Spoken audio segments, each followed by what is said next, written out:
Hey everybody, this is Chris with Water's Edge Church, coming from our broadcast room. Wanted to share something that I really didn't find a lot of resource on when we were getting this up and running, that hopefully might be a benefit to somebody out there. And that's specifically around mixing in the box and making it interact in a similar way, not exactly the same way, but a similar way to having a console in your broadcast room. So I know a lot of us are mixing in the box using things like Logic or Pro Tools or whatever software it is that you're using, but not having the ability to solo a track without that also affecting what's going out to your broadcast feed. So I'm going to share with you what we did to set that up. And hopefully that'll kind of help get gears going in your brain and your specific setups and how to accomplish something like that. So check this out. All right, so first thing we're going to do is open up the audio MIDI setup. This is kind of where we're going to start everything. And what we want to do is create an aggregate device.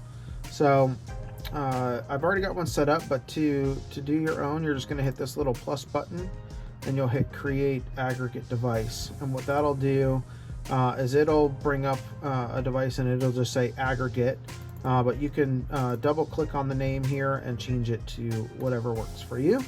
And then in that, we're going to select Dante in our case, plus the external headphone out. So that's going to give us our 64 channels of Dante. And then it's going to tag on at the end our external headphone output. So it's going to make this appear as one whole interface, but we get to send audio also out of our headphone jack, which will make things work for us for this solo output. So let's quit that. Go back into Logic, Preferences, Audio. And in here, I have my I/O set for that aggregate, that broadcast. On the input side, I could just select Dante because I'm not going in from my headphone jack, but it just keeps things consistent. It doesn't really affect anything in a negative way having it set up like this. So we'll want to make sure that our aggregate device is selected.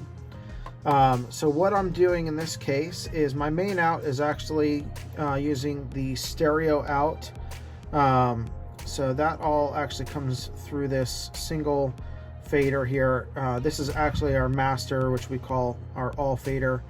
And that is going to the stereo out, which goes to channels 1 and 2 on the Dante output and goes over to our main audio feeds for the stream that go online. On the end here, I created a solo bus, and that is outputting 65 and 66, which we saw in that aggregate device is my headphone out. So if you look on this all fader here, my main out is patched to the stereo out for Dante. And then I've got a bus, in our case it happens to be bus 31, which is the input on my solo master fader here. So I'm basically sending a post fade send to that solo out. So everything that I'm mixing live, I can hear at all times through that. And the way that works is our Mac Mini, which sits behind this monitor. I have a headphone to 1/4 inch cable that comes over into this headphone amp. My first channel here is set for my monitors, and my last channel here is set for headphones, depending on which we want or need to use at the time. So that way I can adjust audio levels in the room without affecting what's going to online. So now once we're in here, you saw that on that all fader, I have that bus set up post fade going to that bus. I also have 2 other channels, which is we have a separate media computer that only feeds online. That's also set up post fade, because as soon as I bring this all fader down, it literally kills everything in our feed except that media computer, so that we can still hear that. That's just something particular to our setup. But then you see that bus 31 going across all of our channels, and they are all set up pre-fade. And what that does is it won't necessarily, so like if you solo something on a console, it's going to cancel everything out and you're only going to hear that source. However, in this case, it doesn't do that. I could make it do that by turning this all fader bus off. And then when I go and click solo on, say, my worship leader, I'm only hearing them. But really the way we have it intended to set up is that this main out is always bused to our monitors.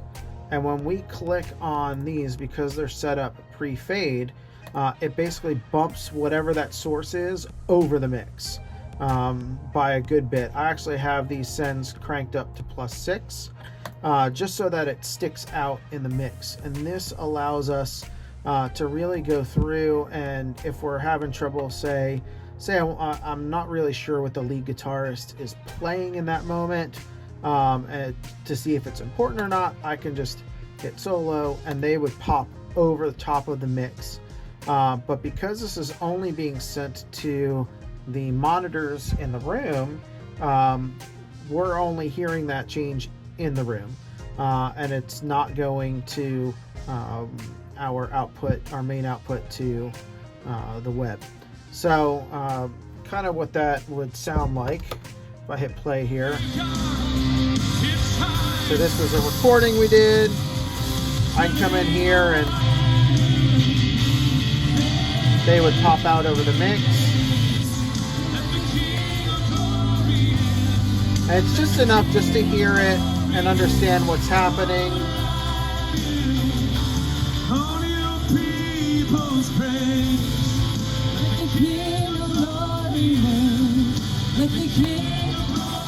So setting it up like this has definitely allowed us to make better choices during mixing, because we can solo and hear what's happening versus, if I were to come down here, say I was doing this and I hit this solo and I'm only hearing this lead guitar,